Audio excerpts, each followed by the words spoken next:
Funding for this program is provided by... Additional funding provided by...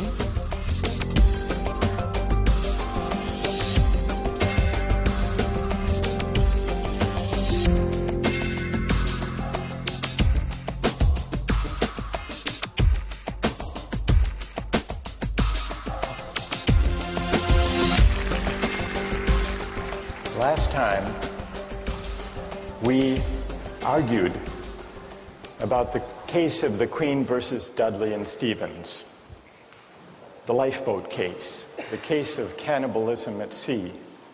And with the arguments about the lifeboat in mind, the arguments for and against what Dudley and Stevens did in mind, let's turn back to the philosophy, the utilitarian philosophy of Jeremy Bentham. Bentham was born in England in 1748. At the age of 12, he went to Oxford. At 15, he went to law school. He was admitted to the bar at age 19, but he never practiced law. Instead, he devoted his life to jurisprudence and moral philosophy.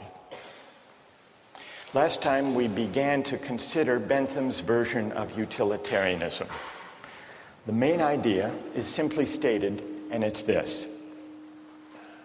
The highest principle of morality, whether personal or political morality, is to maximize the general welfare, or the collective happiness, or the overall balance of pleasure over pain. In a phrase, maximize utility. Bentham arrives at this principle by the following line of reasoning. We're all governed by pain and pleasure. They are our sovereign masters, and so any moral system has to take account of them. How best to take account? By maximizing. And this leads to the principle of the greatest good for the greatest number. What exactly should we maximize? Bentham tells us happiness, or more precisely, utility. Maximizing utility is a principle not only for individuals, but also for communities and for legislators.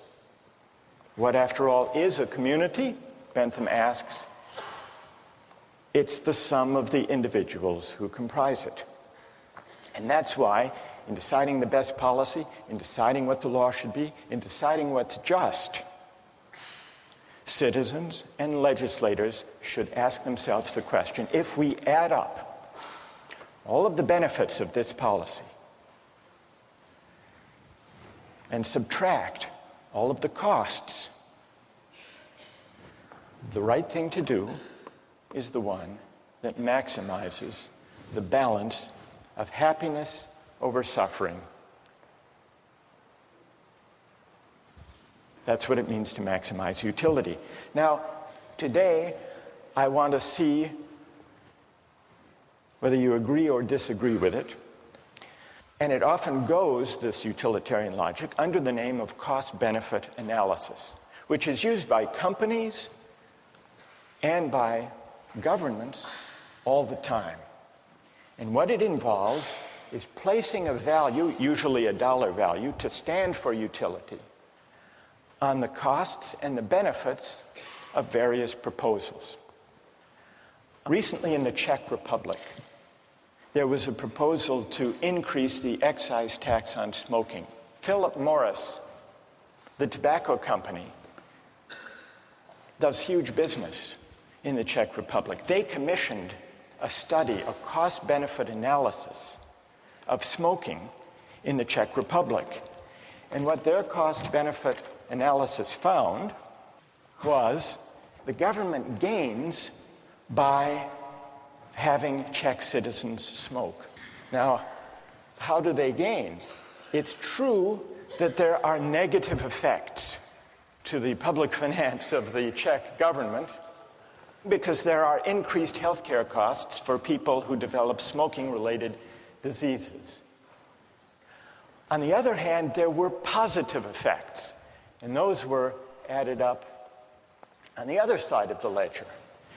The positive effects included, for the most part, various tax revenues that the government derives from the sale of cigarette products, but it also included healthcare savings to the government when people die early, pension savings, you don't have to pay pensions for as long, and also savings in housing costs for the elderly. And when all of the costs and benefits were added up, the Philip Morris study found that there is a net public finance gain in the Czech Republic of $147 million. And given the savings in housing and healthcare and pension costs, the government enjoys a savings of over $1,200 for each person who dies prematurely due to smoking. Cost-benefit analysis. Now, those among you who are defenders of utilitarianism may think that this is an unfair test. Philip Morris was pilloried in the press, and they issued an apology for this heartless calculation. You may say that what's missing here is something that the utilitarian can easily incorporate, namely, the value to the person and to the families of those who die from lung cancer. What about the value of life? Some cost-benefit analyses incorporate a measure for the value of life. One of the most famous of these involved the Ford Pinto case. Did any of you read about that? This was back in the 1970s. Do you remember what the Ford Pinto was, a kind of car? Anybody? It was a small car, a subcompact car, very popular.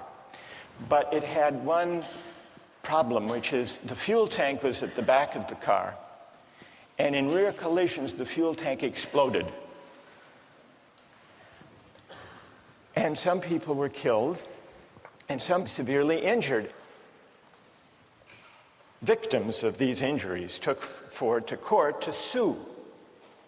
And in the court case, it turned out that Ford had long since known about the vulnerable fuel tank and had done a cost-benefit analysis to determine whether it would be worth it to put in a special shield that would protect the fuel tank and prevent it from exploding. They did a cost-benefit analysis. The cost per part to increase the safety of the Pinto, they calculated at $11 per part. And this was the cost-benefit analysis that emerged in the trial. $11 per part at 12.5 million cars and trucks came to a total cost of $137 million to improve the safety. But then they calculated the benefits of spending all this money on a safer car. And they counted 180 deaths, and they assigned a dollar value, $200,000 per death. 180 injuries, $67,000. And then the cost to repair, the replacement cost for 2,000 vehicles that would be destroyed without the safety device, $700 per vehicle. So the benefits turned out to be only $49.5 million, and so they didn't install the device. Needless to say, when this memo of the Ford Motor Company's cost-benefit analysis came out in the trial, it appalled the jurors who awarded a huge settlement. Is this a counterexample to the utilitarian idea of calculating? Because Ford included a measure of the value of life. Now, who here wants to defend cost-benefit analysis from this apparent counterexample? Who has a defense? Or do you think this completely destroys the whole utilitarian calculus? Yes. Okay, well, I think that, once again, they've made the same mistake the previous case did, that they assigned a dollar value to human life. And once again, they failed to take account things like suffering and emotional losses by the families. I mean, families lost earnings, but they also lost a loved one, and that is more valued than $200,000. Right. And wait. That's good. What's your name? Julia Roto. So if 200,000, Julie, is too low a figure because it doesn't include the loss of a loved one and the loss of those years of life, what do you think would be a more accurate number? I don't believe I could give a number. I think that this sort of analysis shouldn't be applied to issues of human life. I think it can't be used monetarily. So they didn't just put too low a number, Julie says. They were wrong to try to put any number at all. All right, let's hear someone who... You have to adjust for inflation.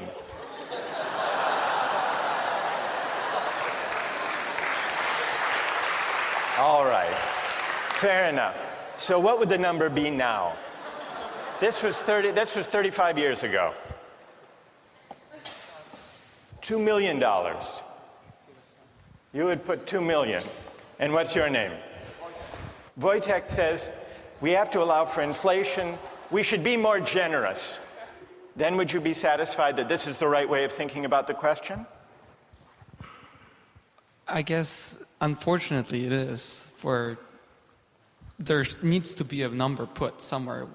Like, I'm not sure what that number would be, but I do agree that there could possibly be a number put on human life.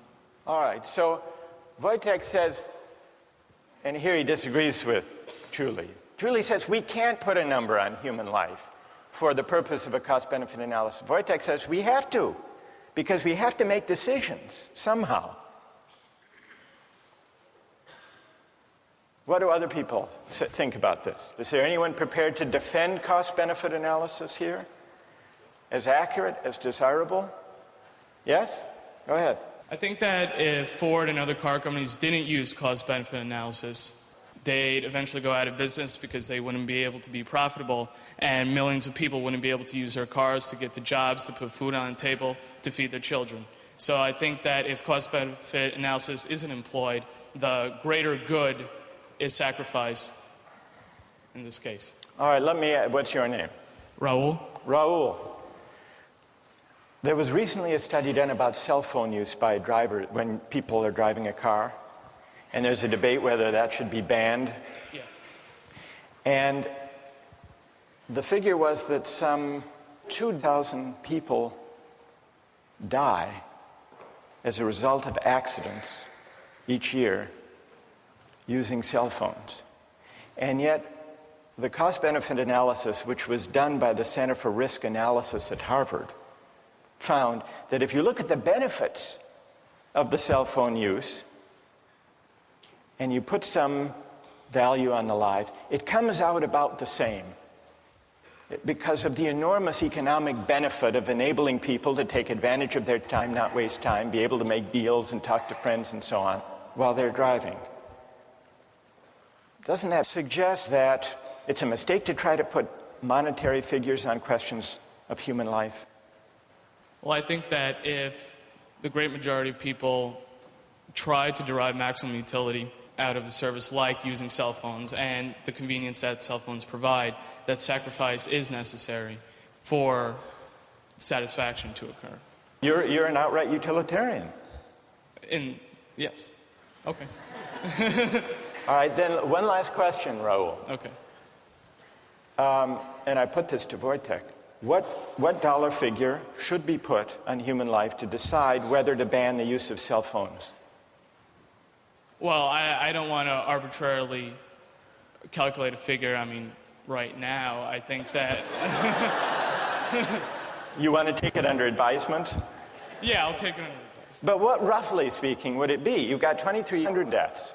Okay. You've got to assign a dollar value to know whether you want to prevent those deaths by banning the use of cell phones in cars. Okay. So, what would your hunch be? How much? $1 million? $2 million? $2 million was Wojtek's figure. Yeah. Is that about right? Maybe $1 million. $1 million? Yeah. You know, that's good. Thank you. Okay. So these are some of the controversies that arise these days from cost-benefit analysis, especially those that involve placing a dollar value on everything to be added up. Well, now I want to turn to your objections not necessarily to cost-benefit analysis specifically, because that's just one version of the utilitarian logic in practice today, but to the theory as a whole, to the idea that the right thing to do, the just basis for policy and law, is to maximize utility. How many disagree with the utilitarian approach to law and to the common good? How many agree with it? So more agree than disagree. So let's hear from the critics. Yes? My main issue with it is that I feel like you can't say that just because someone's in the minority, what they want and need is less valuable than someone who's in the majority. So I guess I have an issue with the idea that the greatest good for the greatest number is okay, because there's still, what about the people who are in the lesser number? Like, it's not fair to them. They didn't have any say in where they wanted to be. All right, that's an interesting objection. You're worried about the effect on the minority. Yes. What's your name, by the way? Anna. Who has an answer to Anna's worry about the effect on the minority? What do you say to Anna? She said that the minorities value less. I don't think that's the case, because individually the minority's value is just the same as the individual of the majority. It's just that the numbers outweigh the minority. And I mean, at a certain point you have to make a decision, and I'm sorry for the minority, but sometimes it's for the general, for the greater good. For the greater good. Anna, what do you say? What's your name? Yangda. What do you say to Yangda? Yangda says you just have to add up people's preferences, and those in the minority do have their preferences weighed. Can you give an example of the kind of thing you're worried about when you say you're worried about utilitarianism violating the concern or respect due the minority? Okay. Can you give an example? So, well, with any of the cases that we've talked about, like for the shipwreck one, I think the boy who was eaten still had as much of a right to live as the other people, and just because he was the minority in that case, the one who maybe had less of a chance to keep living, that doesn't mean that the others automatically have a right to eat him just because it would give a greater amount of people the chance to live. So there may be certain rights that the minority members have, that the individual has, that shouldn't be traded off for the sake of utility? Yes. Yes, Anna? Yeah, this would be a test for you. Back in ancient Rome, they threw Christians to the lions in the Colosseum for sport. If you think how the utilitarian calculus would go, yes, the Christian thrown to the lion suffers enormous, excruciating pain. But look at the collective ecstasy of the Romans. Yanda. Well, in that time, I don't, in modern day of time, to value to give a number to the happiness given to the people watching, I don't think any policymaker would say the pain of one person, of the suffering of one person is much, in comparison to the happiness gained. No, but you have to admit that if there were enough Romans delirious enough with happiness, it would outweigh even the most excruciating pain of a handful of Christians thrown to the lion. So we really have here two different objections to utilitarianism. One has to do with whether utilitarianism adequately respects individual rights or minority rights, and the other has to do with the whole idea of aggregating utility or preferences or values is it possible to aggregate all values to translate them into dollar terms? There was, in the 1930s, a psychologist who tried to address this second question. He tried to prove what utilitarianism assumes, that it is possible to translate all goods, all values, all human concerns into a single uniform measure. And he did this by conducting a survey of young recipients of relief. This was in the 1930s. And he gave them a list of unpleasant experiences. And he asked them, how much would you have to be paid to undergo the following experiences? And he kept track. For example, how much would you have to be paid to have one upper front tooth pulled out? Or how much would you have to be paid to have one little toe cut off? Or to eat a live earthworm 6 inches long? Or to live the rest of your life on a farm in Kansas? Or to choke a stray cat to death with your bare hands? Now, what do you suppose was the most expensive item on that list? Kansas?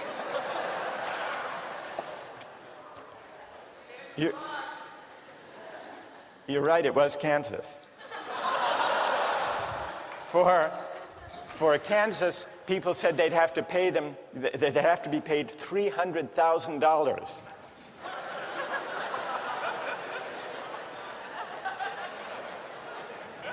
What do you think was the next most expensive?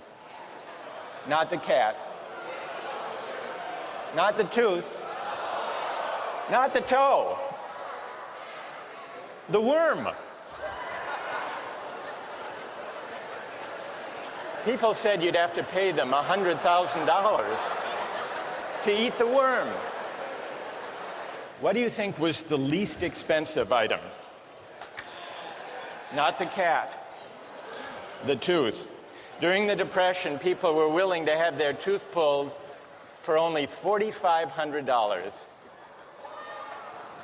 Now, here's what Thorndike concluded from his study.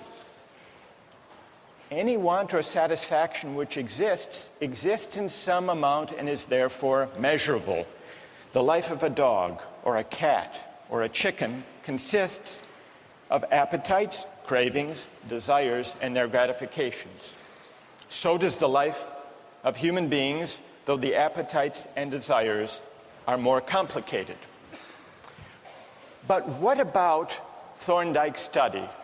Does it support Bentham's idea that all goods, all values can be captured according to a single uniform measure of value? Or does the preposterous character of those different items on the list suggest the opposite conclusion, that maybe, whether we're talking about life or Kansas or the worm, maybe the things we value and cherish can't be captured according to a single uniform measure of value?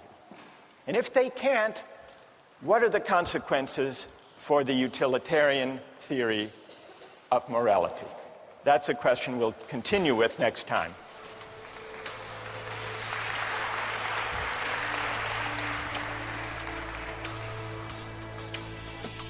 All right, now let's take the other part of the poll. Which is the highest experience or pleasure? How many say Shakespeare?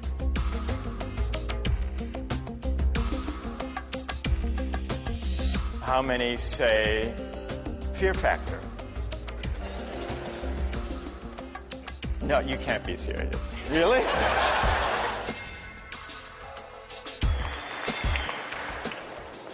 Last time we began to consider some objections to Jeremy Bentham's version of utilitarianism. People raised two objections in the discussion we had.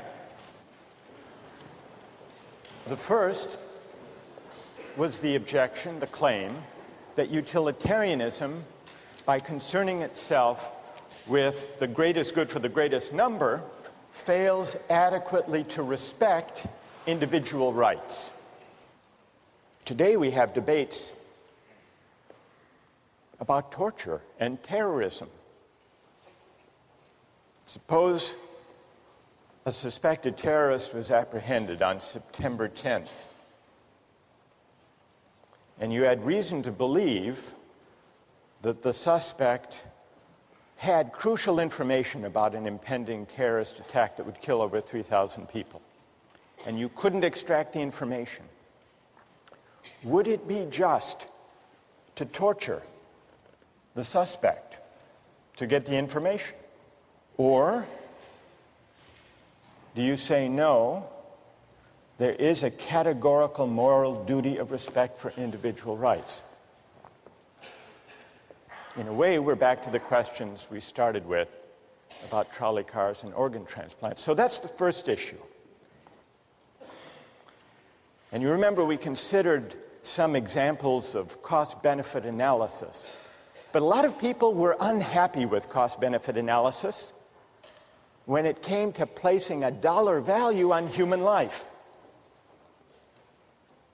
And so that led us to the second objection.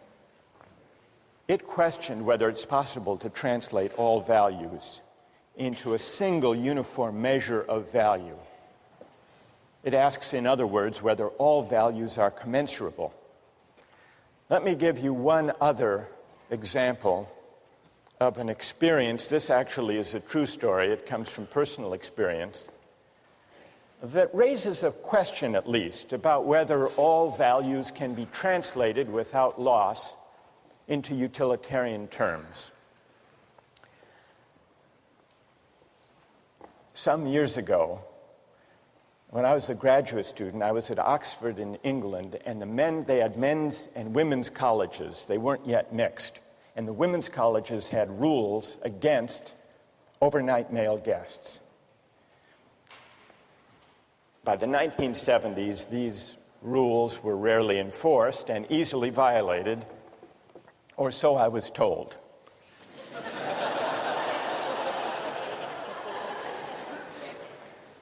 By the late 1970s, when I was there, pressure grew to relax these rules, and it became the subject of debate among the faculty at St. Anne's College, which was one of these all-women's colleges.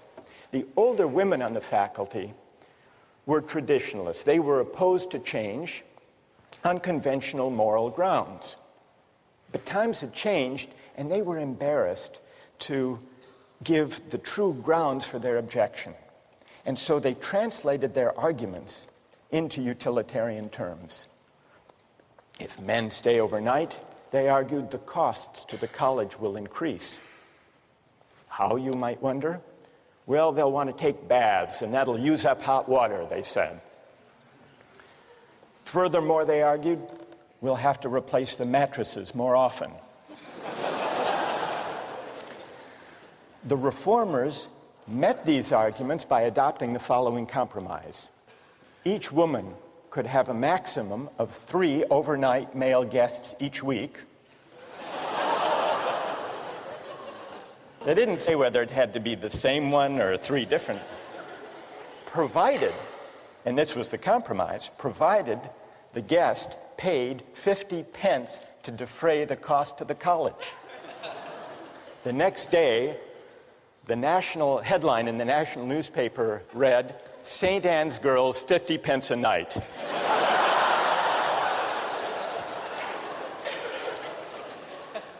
Another illustration of the difficulty of translating all values, in this case a certain idea of virtue, into utilitarian terms. So that's all to illustrate the second objection to utilitarianism, at least the part of that objection that questions whether utilitarianism is right to assume that we can assume the uniformity of value, the commensurability of all values, and translate all moral considerations into dollars or money. But there is a second aspect to this worry about aggregating values and preferences. Why should we weigh all preferences that people have without assessing whether they're good preferences or bad preferences? Shouldn't we distinguish between higher pleasures and lower pleasures? Now, part of the appeal of not making any qualitative distinctions about the worth of people's preferences, part of the appeal is that it is non-judgmental and egalitarian. The Benthamite utilitarian says, everybody's preferences count, and they count regardless of what people want, regardless of what makes different people happy. For Bentham, all that matters, you'll remember, are the intensity and the duration of a pleasure or pain. The so-called higher pleasures or nobler virtues are simply those, according to Bentham, that produce stronger, longer pleasure. He had a famous phrase to express this idea: the quantity of pleasure being equal, pushpin is as good as poetry. What was pushpin? It was some kind of a child's game, like tiddlywinks. Pushpin is as good as poetry, Bentham says.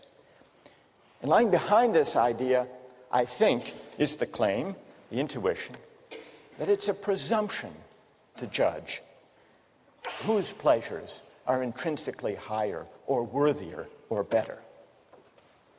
And there is something attractive in this refusal to judge. After all, some people like Mozart, others Madonna.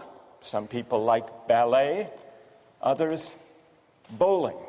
Who's to say, a Benthamite might argue, who's to say which of these pleasures, whose pleasures, are higher, worthier, nobler than others? But is that right? This refusal to make qualitative distinctions. Can we altogether dispense with the idea that certain things we take pleasure in are better or worthier than others?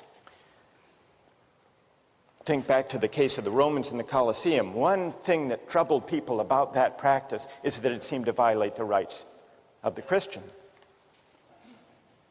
Another way of objecting to what's going on there is that the pleasure that the Romans take in this bloody spectacle, should that pleasure, which is a base, kind of corrupt, degrading pleasure, should that even be valorized or weighed in deciding what the general welfare is?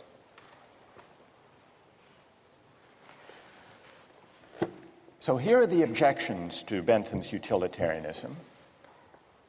And now we turn to someone who tried to respond to those objections, a later-day utilitarian, John Stuart Mill.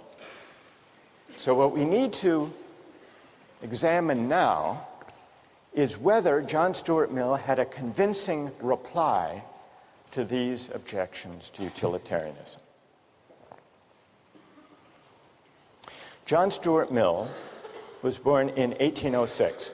His father, James Mill, was a disciple of Bentham's. And James Mill set about giving his son, John Stuart Mill, a model education. He was a child prodigy, John Stuart Mill. He knew Greek at the age of 3, Latin at 8, and age 10, he wrote a history of Roman law. At age 20, he had a nervous breakdown. This left him in a depression for 5 years. But at age 25, what helped lift him out of this depression is that he met Harriet Taylor.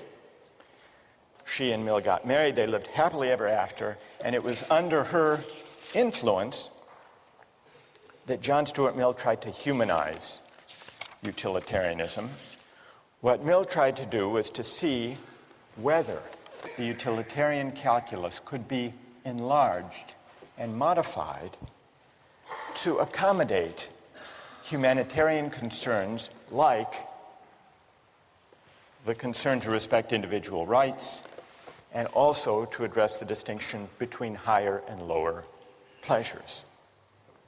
In 1859, Mill wrote a famous book on liberty, the main point of which was the importance of defending individual rights and minority rights. And in 1861, toward the end of his life, he wrote the book we read as part of this course, Utilitarianism. He makes it clear that utility is the only standard of morality, in his view. So he's not challenging Bentham's premise. He's affirming it. He says very explicitly, the sole evidence it is possible to produce that anything is desirable is that people actually do desire it. So he stays with the idea that our de facto, actual, empirical desires are the only basis for moral judgment. But then, on page 8, also in chapter 2, he argues that it is possible for a utilitarian to distinguish higher from lower pleasures. Now, those of you who have read Mill already, how, according to him, is it possible to draw that distinction? How can a utilitarian distinguish qualitatively higher pleasures from lesser ones, base ones, unworthy ones? Yes? If you've tried both of them, and you'll prefer the higher one naturally, always. That's great. That's right. What's your name? John. So, as John points out, Mill says, here's the test. Since we can't step outside actual desires, actual preferences, that would violate utilitarian premises. The only test of whether a pleasure is higher or lower is whether someone who has experienced both would prefer it. And here, in chapter 2, we see the passage where Mill makes the point that John just described. Of two pleasures, if there be one to which all or almost all who have experience of both give a decided preference, irrespective of any feeling of moral obligation to prefer it, in other words, no outside, no independent standard, then that is the more desirable pleasure. What do people think about that argument? Does it succeed? How many think that it does succeed? Of arguing within utilitarian terms for a distinction between higher and lower pleasures. How many think it doesn't succeed? Right, I want to hear your reasons. But before we give the reasons, let's do an experiment of Mill's claim. In order to do this experiment, we're going to look at 3 short excerpts of popular entertainment. The first one is a Hamlet soliloquy. It'll be followed by 2 other experiences. See what you think. What a piece of work is a man. How noble in reason. How infinite in faculties. In form and moving, how express and admirable. In action, how like an angel. In apprehension, how like a god. The beauty of the world. The paragon of animals. And yet to me, what is this quintessence of dust? Man delights not me.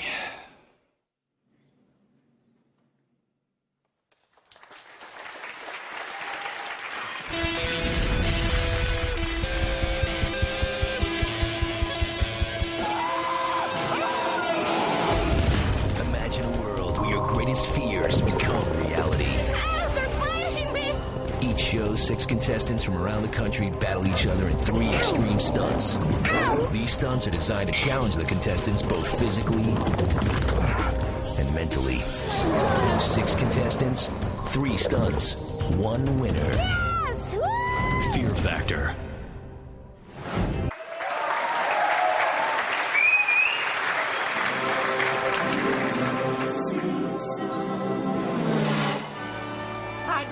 Pedal to the metalophiles. Landers, since when do you like anything cool? Well, I don't care for the speed, but I can't get enough of that safety gear. Helmets, roll bars, caution flags. I like the fresh air and looking at the poor people in the infield.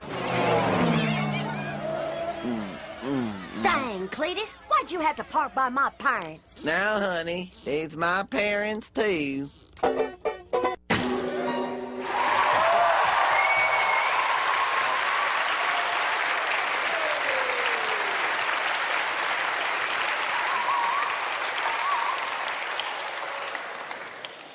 I don't even have to ask which one you like most. The Simpsons, how many like The Simpsons most? How many Shakespeare? What about Fear Factor? How many preferred Fear Factor? Really?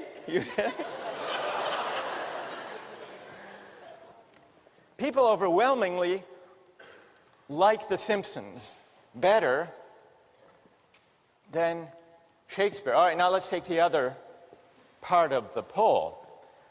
Which is the highest experience or pleasure? How many say Shakespeare?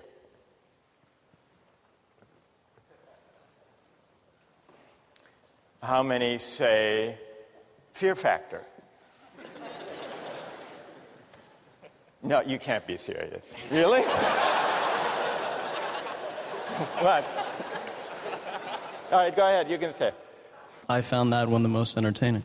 I know, but which do you think was the worthiest, the noblest experience? I know you found it the most entertaining.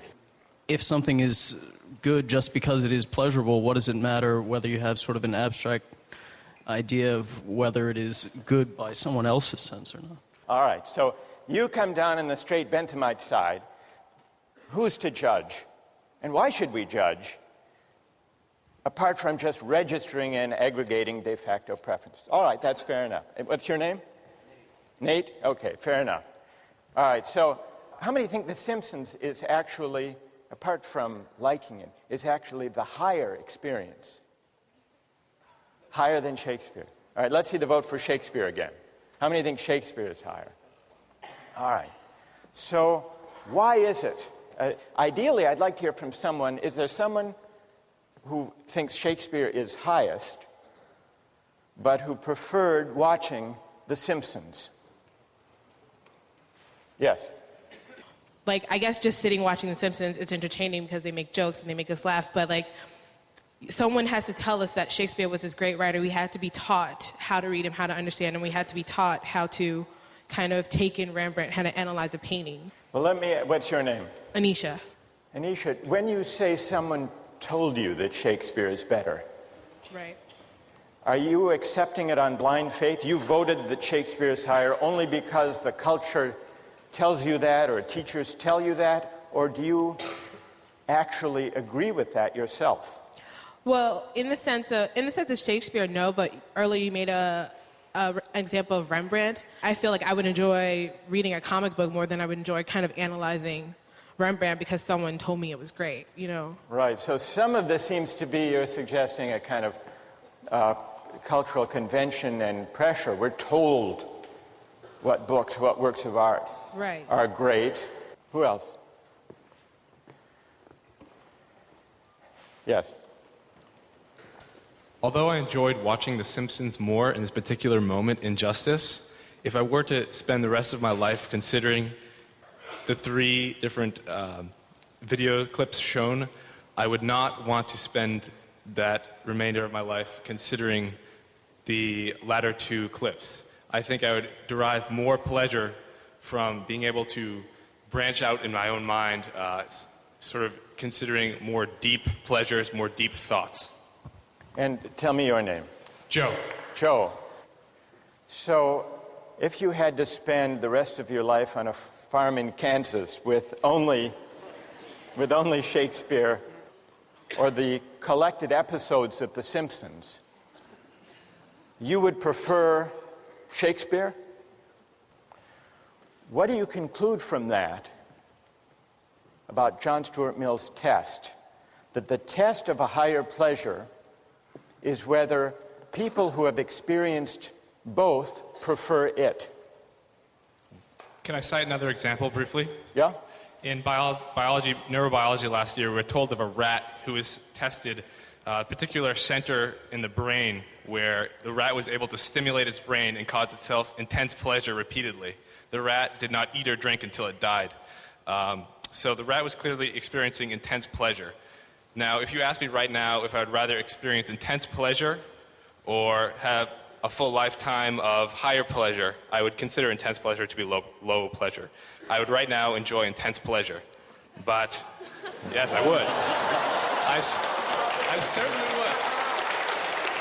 But over a lifetime, I would think almost a complete majority here would agree that they would rather be a human with higher pleasure than be that rat with intense pleasure for a momentary period of time. So, now, in answer to your question, right. I think this proves that, or I won't say proves, I think the conclusion is that Mill's theory that when a majority of people are asked what they would rather do, they will answer that they would rather engage in a higher pleasure. So you think that this supports Mill? You think Mill is onto something here? I do. All right. Is there anyone who disagrees with Joe and who thinks that our experiment disproves Mill's test, shows that that's not an adequate way, that you can't distinguish higher pleasures within the utilitarian framework? Yes. If whatever is good is truly just whatever people prefer, it's truly relative and there's no objective definition, then there will be some society where people prefer Simpsons more. Anyone can appreciate The Simpsons, but I think it does take education to appreciate Shakespeare as much. All right, you're saying it takes education to appreciate higher things. Mill's point is that the higher pleasures do require cultivation and appreciation and education. He doesn't dispute that. But once having been cultivated and educated, people will not only see the difference between higher and lower pleasures, but will actually prefer the higher to the lower. You find this famous passage from John Stuart Mill: "It is better to be a human being dissatisfied than a pig satisfied. Better to be Socrates dissatisfied than a fool satisfied. And if the fool or the pig are of a different opinion, it is because they only know their side of the question." So here you have an attempt to distinguish higher from lower pleasures. So going to an art museum or being a couch potato and swilling beer watching television at home. Sometimes, Mill agrees, we might succumb to the temptation to do the latter, to be couch potatoes. But even when we do that, out of indolence and sloth, we know that the pleasure we get gazing at Rembrandts in the museum is actually higher, because we've experienced both. And it is a higher pleasure gazing at Rembrandts because it engages our higher human faculties. What about Mill's attempt to reply to the objection about individual rights? In a way, he uses the same kind of argument. And this comes out in chapter 5. He says, I dispute the pretensions of any theory which sets up an imaginary standard of justice not grounded on utility, but still he considers justice grounded on utility to be what he calls the chief part and incomparably the most sacred and binding part of all morality. So justice is higher. Individual rights are privileged, but not for reasons that depart from utilitarian assumptions. Justice is a name for certain moral requirements, which, regarded collectively, stand higher in the scale of social utility and are therefore of more paramount obligation than any others. So justice is sacred, it's prior, it's privileged, it isn't something that can easily be traded off against lesser things. But the reason is ultimately, Mill claims, a utilitarian reason once you consider the long-run interests of humankind, of all of us as progressive beings. If we do justice and if we respect rights, society as a whole will be better off in the long run. Well, is that convincing? Or is Mill actually, without admitting it, stepping outside utilitarian considerations in arguing for qualitatively higher pleasures and for sacred or specially important individual rights? We haven't fully answered that question, because to answer that question in the case of rights and justice will require that we explore other ways, non-utilitarian ways of accounting for the basis of rights, and then asking whether they succeed. As for Jeremy Bentham, who launched utilitarianism as a doctrine in moral and legal philosophy, Bentham died in 1832 at the age of 85. But if you go to London, you can visit him today, literally. He provided in his will that his body be preserved, embalmed, and displayed in the University of London, where he still presides in a glass case with a wax head, dressed in his actual clothing. You see, before he died, Bentham addressed himself to a question consistent with his philosophy. Of what use could a dead man be to the living? One use, he said, would be to make one's corpse available to the study of anatomy. In the case of great philosophers, however, better yet, to preserve one's physical presence in order to inspire future generations of thinkers. You want to see what Bentham looks like? Stuffed? Here's what he looks like. There he is. Now, if you look closely, you will notice that the embalming of his actual head was not a success. So they substituted a waxed head, and at the bottom, for verisimilitude, you can actually see his actual head on a plate. You see it? Right there. So, what's the moral of the story? The moral of the story,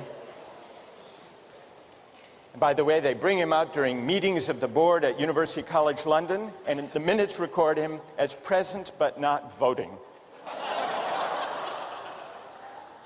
Here is a philosopher in life and in death who adhered to the principles of his philosophy. We'll continue with rights next time.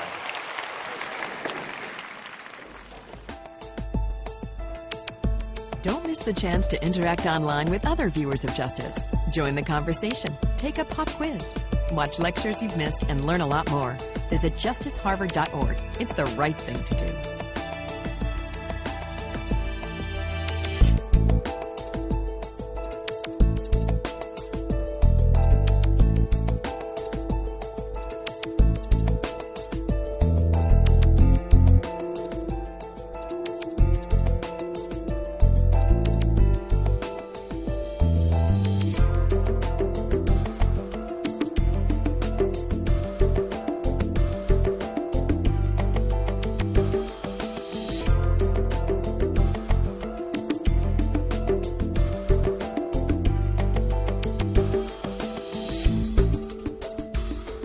Funding for this program is provided by...